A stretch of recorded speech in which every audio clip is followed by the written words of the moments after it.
Hey everyone, Georgie here with Ukraine Matters.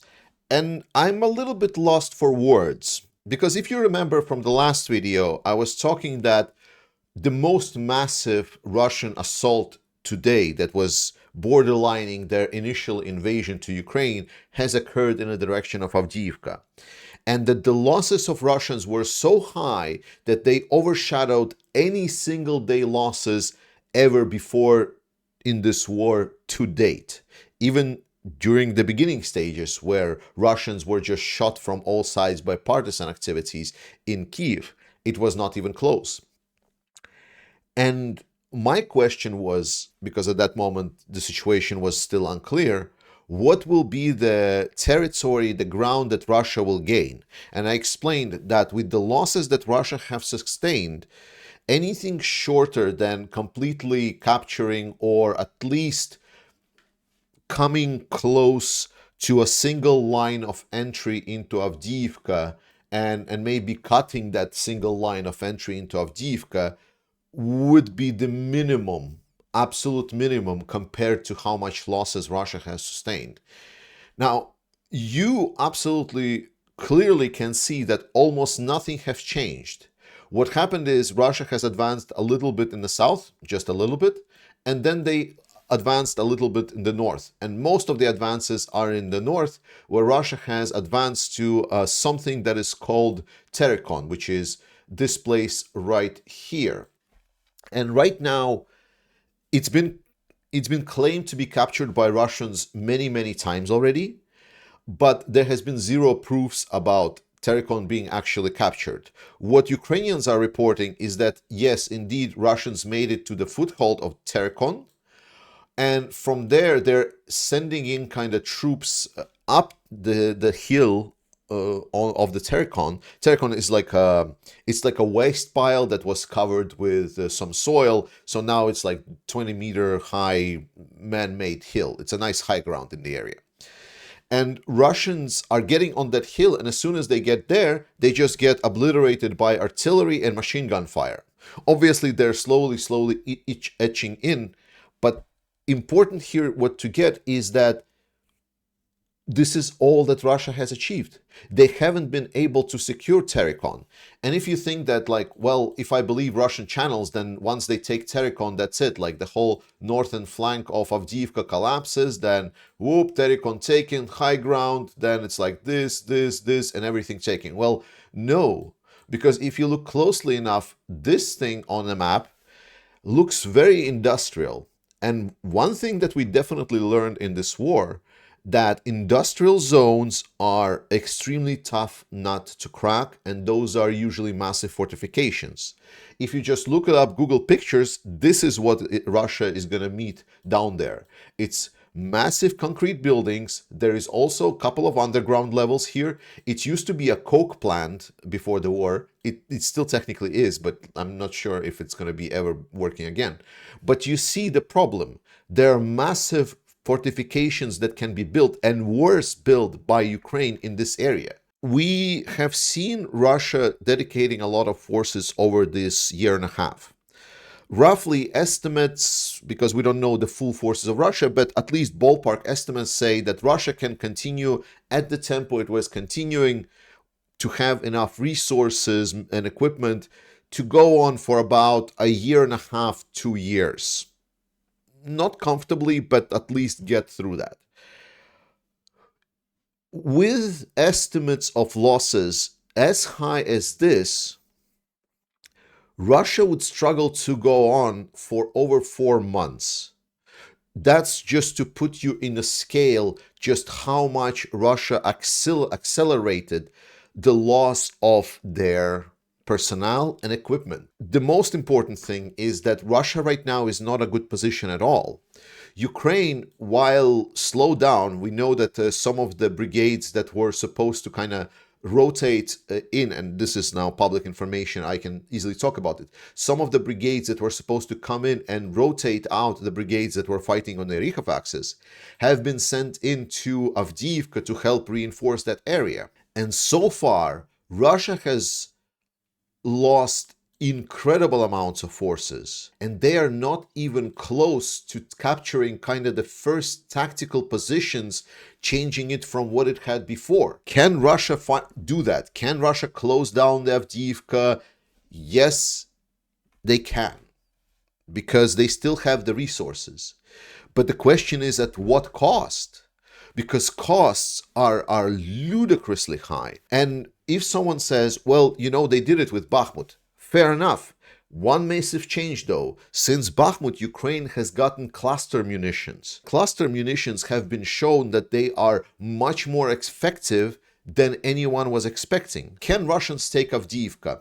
Potentially can. But if they continue spending their resources and dedicate the next 4 months on taking Avdiivka, to be honest, there is a question if there is going to be a Russian army left, period. Then we go into why Russia is doing this. And here I am going to be deviating from my estimates that I did so far, mostly because when I'm doing my overviews of the map situation and overviews of what Russia tried to achieve, at first I was saying that Avdiivka is a nice tactical point, where then from the north you can help collapse Marinka, and then you can help collapse Vuhledar and essentially gain control of this area. However, the costs that Russia already sustained are inadequate to not just results in Avdiivka, they are inadequate to this whole campaign. With additional information now appearing that Putin himself was participating in this discussion and target setting, what I believe happened was the political angle came in and overruled any kind of military purpose. So from here on now, until situation maybe normalizes, to switch from what the military analysts are saying about the situation and do more about my knowledge of the political situation and general perspectives to be the driving force. Because I think that what is happening right now in Avdiivka is not being driven by the actual military purpose. What I believe happened is that the same reasons that prevent Putin from mobilizing, he was looking at all of these reports, looking at, we know my kind of re-election term is coming up, and don't think about it. It's not a re-election. It's just his mental projections. Don't think about this. He likes doing that. He's just weird like that. He wants to have a political victory, and we know that for him it matters. So he looks at his reports like, we're doing that great. Ukrainian offensive has failed. They're completely exhausted. They don't have any more military. So therefore, I want Donbass captured. He said, I want Donbass captured. There were reports that Donbass needed to be captured by the 31st of December. And then Putin starts visiting all of these high general meetings where high-ranking staff of the Russian military are discussing the plans on the front line. And from what we've heard, potentially what was happening is Putin is coming in and saying, well, if we are winning so hard, I want results, and I want results on the table.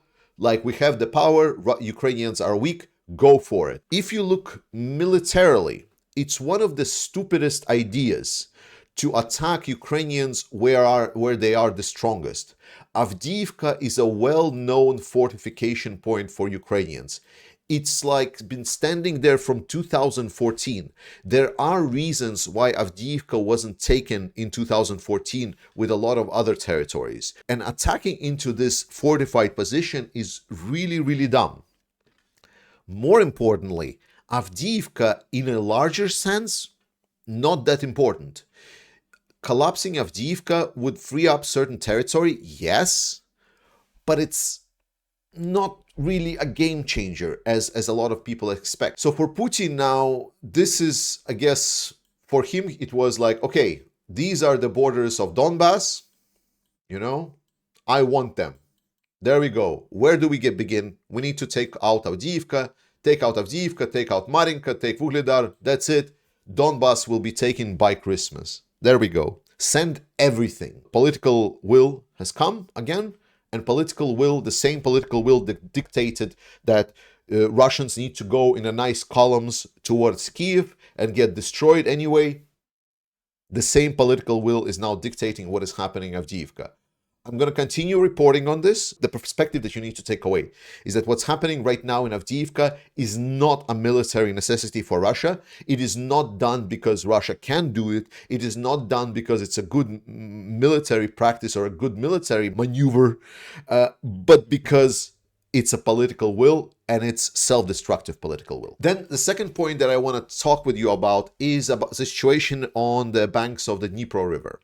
Ukrainians here have crossed the river both in one place, and now we are seeing additional reports that they are also on the other place. My issue was, as I explained, that this lower part here, when I saw videos, I saw that these were mostly like lightly armored infantry units.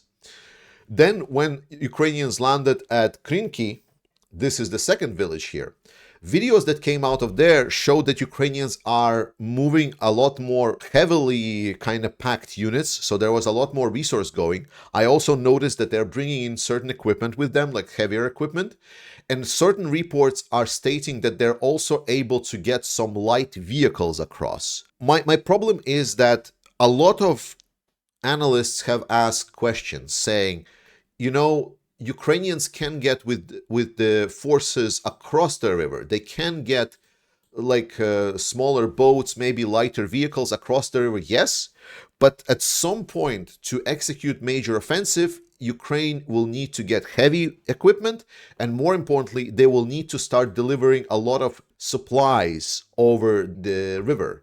What will stop Russians from essentially doing the Kherson area of the right bank, except in reverse? So if Ukraine, for example, starts taking control of this part of the area, what prevents Russians to just target everything on the river, all of the crossing points, all of the bridges, all of the everything, and then just completely smother Ukrainians in this area? Those questions were asked, and I haven't heard a single kind of pro-Ukrainian analysts that were talking about the fact that Ukraine might be preparing these kind of intrusion to take over the left bank of Crimea, address those problems that these analysts have caused, like how does Ukraine prevent Russians from doing that. However, there has been certain things coming from the Russian Telegram channels. They have said that they got direct order from the Russian Ministry of Defense not to disclose any information about Kherson region, but they have been saying that Ukrainians